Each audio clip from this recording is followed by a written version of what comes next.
Today we're tackling a topic many people ask about when they consider cutting the cord: the minimum internet speed required for streaming.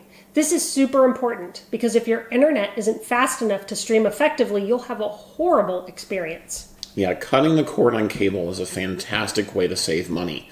But before you choose an affordable live TV streaming service, you need to perform an internet speed test and make sure what you've got is fast enough to handle streaming. Nothing is more frustrating than having a show turn choppy and pixelated on you.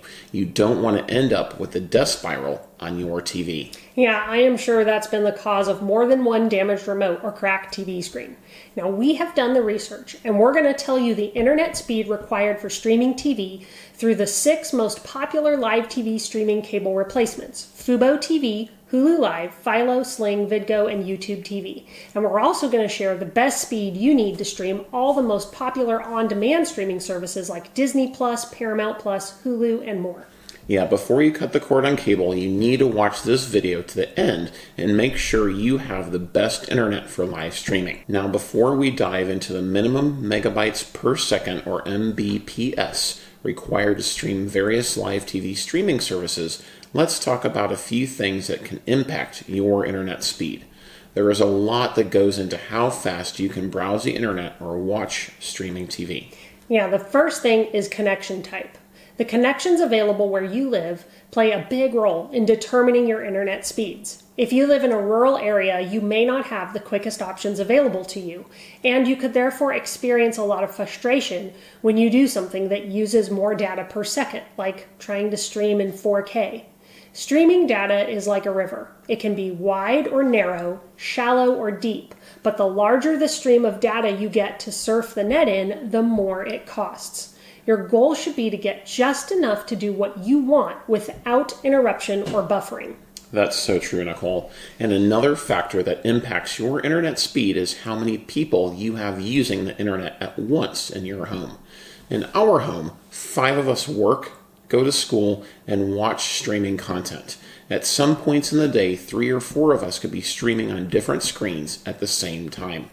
Even though we don't really game because we are both online all day, every day for our work, we subscribe to one of the faster plans available to us through Cox. Our plan gives us the ability to download up to 150 Mbps and upload up to 10 Mbps. We are allotted 1.25 terabytes of data usage per month. Even with how active we are online, we never run into issues streaming or working, and we never use all of our data. With 2 days left in our current billing cycle, we've only used about 70% of our data, so we feel like we're in a good plan for our family's needs. Understanding how much data you need and what internet speed you should sign up for comes down to what you are using your internet connection for. Different activities take up different amounts of data. It's just one of the things you need to know if you're thinking about cutting the cord. For a full discussion on how to cut the cord on cable, watch our review video and see what you need to start saving. Now, figuring out how fast of internet you need depends on what you do online. Online gaming takes up the most data at 50 gigabytes per hour on average. Streaming high-definition video, such as through a streaming service like Netflix or Hulu, is second at 3 gigs per hour used. Video conferencing takes about 1 gig per hour, and other activities like general web browsing, social media, and streaming music are all pretty light on data usage. So obviously, if you do a lot of online gaming, you're going to need a lot more data and faster internet speeds than if you're just mostly on Facebook or the internet and streaming TV a few hours a day. And something else that can really impact the internet speed you need is how many people are using the internet at once. And there are 2 factors we need to consider here: data usage and internet speed, because many plans limit both. Let's consider data usage first. One person streaming an HD show or movie on a streaming service uses about 3 gigs per hour. An Ultra HD or 4K movie uses about 7 gigs per hour. But if 2 people are watching at the same time on different devices, you would be using 6 gigs per hour to stream HD content or 14 gigs per hour to stream 4K content. The other important factor is internet speed, and that is measured in megabytes per second, or Mbps. The download speed is how fast data transfers from the internet to your device, and is what you care about when it comes to streaming. Each streaming service recommends a minimum Mbps speed, so let's cover that now. we wrote a super helpful post that we link to below where we cover the minimum internet speed required to stream content in standard definition, high definition, and ultra high definition or 4K for all the services that we're discussing here. For now, we're just going to cover minimum speed required to stream HD content on the major TV services, since that's what most people will be happy with. These figures are per stream, so just remember if you have 2 or 3 people watching all at once, these speed figures will double or triple. So Fubo TV requires 10 Mbps, Hulu Live requires 6, Philo requires 7, Sling requires 5, Vidgo requires 6, and YouTube TV requires 7 Mbps per second. Now, as we said earlier, that's what the providers say, but it may not be what you need. Running an internet speed test is the best way to find out what you need and what you have. An easy way to do this is by going to internetspeedtest.com.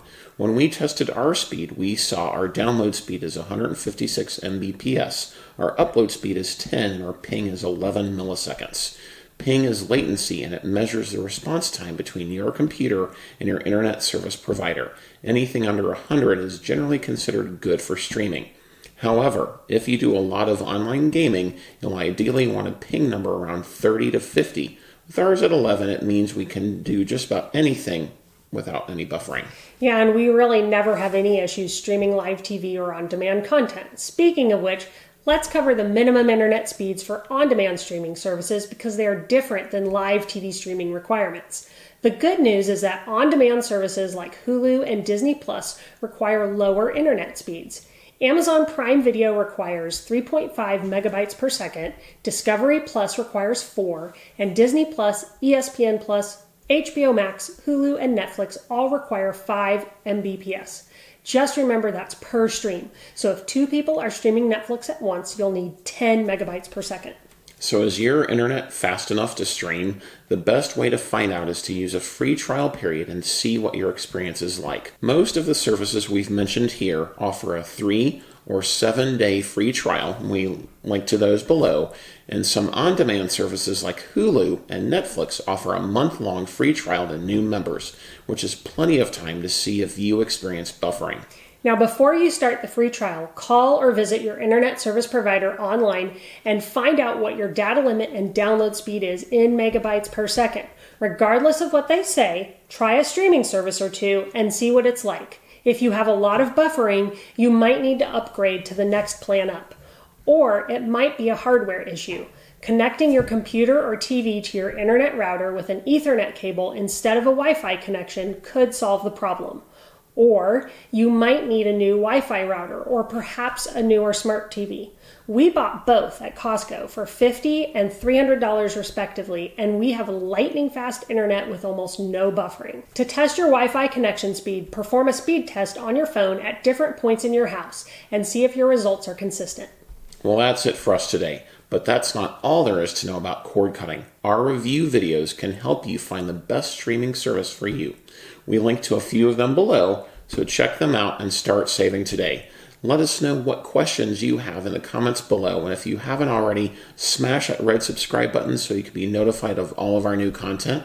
Thanks for watching, and we'll see you in our next video.